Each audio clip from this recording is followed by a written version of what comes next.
इस आदमी के ऊपर नाग दोष था, इसीलिए वो हमेशा नागराज की पूजा करता था ताकि कोई सांप उसे ना काट पाए। साथ ही उसे पूरे 40 साल तक किसी भी पराई स्त्री को नहीं छूना होगा। एक दिन वो नदी में स्नान कर रहा था कि तभी कुछ औरतें उसकी पूजा भंग करने के लिए नदी में डूबने की नाटक करती है और उसे न चाहते हुए भी एक पराई औरत को छूकर उसकी जान बचानी पड़ती है। जान बचाने के बाद आदमी को लगा कि उसकी पूजा भंग हो जाएगी, इसीलिए वो वहाँ से जाने लगता है। लेकिन उन्होंने आदमी से जबरदस्ती पिए हुए पानी को बाहर निकलवा देने को कहा। इस चीज में आदमी को मजा आने लगा, जिस वजह से उसके बरसों की तपस्या भंग हो जाती है और ये औरतें अपने इस चाल में कामयाब हो जाती है। आदमी को रात में बार बार उसी चीज के बारे में ख्याल आ रहा था, इसीलिए वो फौरन कुएं से पानी निकालकर अपने ऊपर उझल लेता है। इस कारण रात को आदमी की तबीयत खराब हो जाती है और वो सुबह में मंदिर पूजा करने नहीं जा पाया। अगले दिन वो फिर से नदी के किनारे स्नान करने गया, जहाँ पर एक औरत आकर उसे जान बचाई गई लड़की के बारे में बताती है और कहती है कि वो बेहोशी में सिर्फ आपका नाम ले रही है, इसीलिए आपको चलना होगा।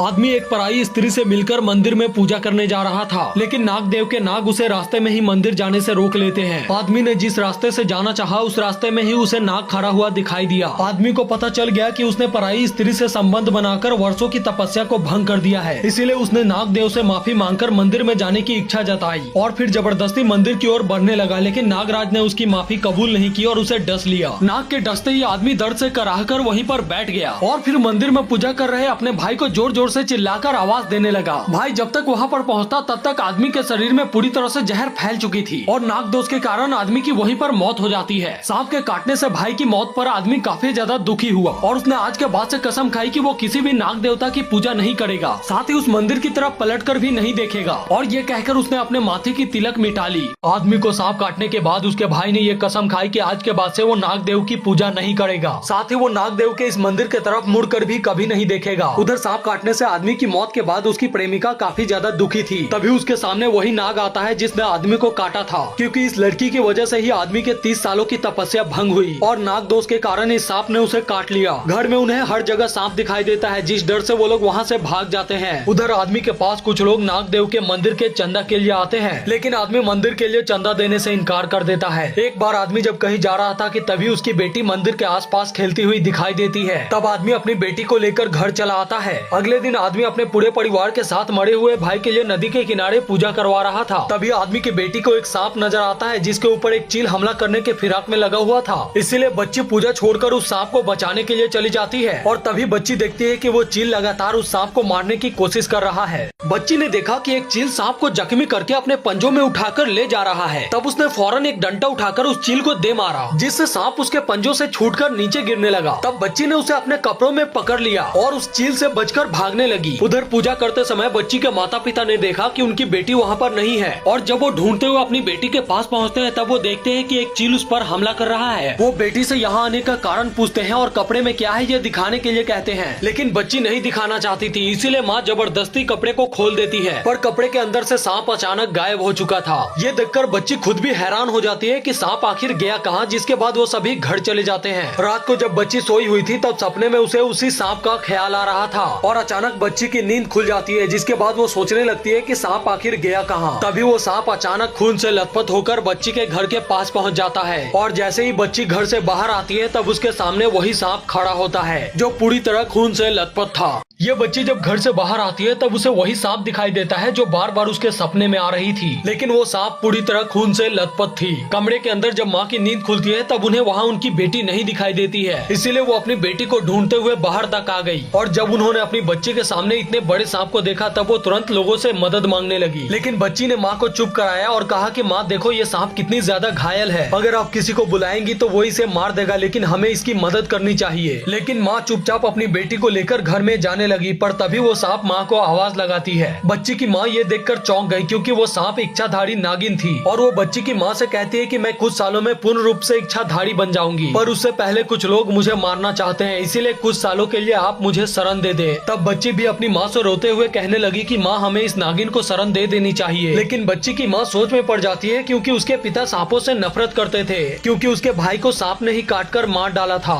बच्ची की माँ अपनी बेटी के जिद के खातिर इस घायल नागिन को कुछ सालों के लिए अपने घर में रहने के लिए पनाह दे देती है। फिर बच्ची उस नागिन को अपने हाथों में उठाकर दोनों माँ बेटी उसके जख्मों को साफ करती है और उस नागिन को एक घड़े के अंदर छुपाकर रहने के लिए रख दिया जाता है। फिर समय समय पर बच्ची उस नागिन को पीने के लिए दूध दे दिया करती, जिससे नागिन का पेट भर जाता था। एक दिन बच्ची जब तैयार होकर स्कूल जा रही थी कि तभी नागिन उसे दरवाजे पर दिखाई देती है। बच्ची नागिन से बात कर ही रही थी कि तभी बाहर उसका पिता आ जाता है, जो सांपों से बहुत नफरत करता था। पिता को देखते ही बच्ची तुलसी के पेड़ के चक्कर लगाने लगती है और जब वो वहाँ से चले जाते हैं तब बच्ची उस नागिन को अपने झोले के अंदर से निकाल देती है। एक दिन बच्ची जब नागिन को दूध पिला रही थी कि तभी पीछे से आकर उसका पिता उसे देख लेता है। तब पिता बेटी को बिना कुछ बोले अपने नौकर से सपेरे को बुला लाने को कहता है, जिसके बाद सपेरा आकर बीन बजाने लगता है और नागिन मटके से निकलकर बाहर आ जाती है। उसी बीच बच्ची और उसकी माँ भी वहाँ पर आ गई, जिसके बाद सपेरा नागिन को डब्बे में पकड़कर बंद कर देता है। पिता ने देखा कि उसकी बेटी नागिन को दूध पिला रही है, इसलिए उसने अपने नौकर को भेजकर एक सपेरे को बुलवाया। तब सपेरे ने बीन बजाकर इस नागिन को कैद कर लिया। बच्ची ने पिता से कहा कि ये सांप खतरनाक नहीं है, बल्कि ये हमारे पास मदद के लिए आया था, आप मुझे दे दो, मैं इसे पाल लूंगी। तब आदमी चिल्लाकर अपनी बेटी को घर के अंदर जाने के लिए कहता है, क्योंकि वो सांपों से नफरत करता था। जिसके बाद वो सपेरे बहुत सारे सांपों को लेकर एक अघोड़ी के पास जाते हैं। तब अघोड़ी एक एक करके सभी सांपों को चेक करता है, लेकिन उनमें से कोई भी वो नागिन नहीं होती। लेकिन जैसे ही वो नागिन वाले डब्बे को खोलते हैं, उसमें से नागिन गायब हो चुकी थी। तब अघोड़ी ने सपेरों से कहा कि अगर तुम मुझे वो सांप लाकर दोगे तो मैं तुम्हें सोने का सांप दूंगा। उधर घर में बच्ची नागिन के जाने के बाद बहुत ज्यादा दुखी थी, इसीलिए वो खाना भी नहीं खा रही थी। जिसके बाद पिता आकर अपनी बेटी को समझाता है, फिर अपने हाथों से खाना खिलाता है। उधर वो अघोड़ी सपेरे को अपने पास बुलाकर कहता है कि तुमने उस सांप को जहाँ से पकड़ा था उस घर के बच्ची को उठाकर ले आओ, तब नागिन खुद ब खुद उसके पीछे पीछे आ जाएगी। जंगल में एक बूढ़े आदमी के बेटे को सांप काट लेता है, जिससे उसकी मौत हो जाती है। तभी वहाँ से गुजर रहा सेठ बूढ़े आदमी को रोता देखकर उसके पास आता है। इस बूढ़े आदमी का उसके बेटे के अलावा और कोई सहारा नहीं था, इसलिए सेठ उसकी मदद कर देता है। बूढ़े आदमी ने बताया कि वो सांप उसके बेटे को काटकर उस मिट्टी के गुफा के अंदर छुप गया। तब सेठ ने घर जाकर अपनी पत्नी से कहा कि उस नागिन ने एक आदमी की जान ले ली, जिसे उसकी बेटी दूध पिलाती थी, और अब मैं जा रहा हूँ उस नागिन को जिंदा जला दूंगा। तब आदमी की पत्नी दौड़ते हुए पुजारी के पास जाकर उसे सारी बात बताती है। उधर सेठ गाँव के लोगों के साथ मिलकर सांप के गुफा में आग लगाने के लिए उसे चारों तरफ से बंद करवा देता है। तभी वहाँ पर मंदिर का पुजारी आकर आदमी को समझाने की कोशिश करता है, लेकिन सेठ पुजारी की भी बात नहीं सुनता और नागिन की गुफा में आग लगवा देता है। इस आग की वजह से नागिन के सभी अंडे जल जाते हैं। तब जलती हुई नागिन सेठ को ये श्राप देती है कि जिस तरह से उसके बच्चे जलते हुए मरे हैं, ठीक उसी तरह से उसकी भी बेटी जलेगी। और जैसे ही आदमी घर आता है, वैसे ही वह देखता है कि उसके बेटी का शरीर पूरी तरह आग से जल गया है।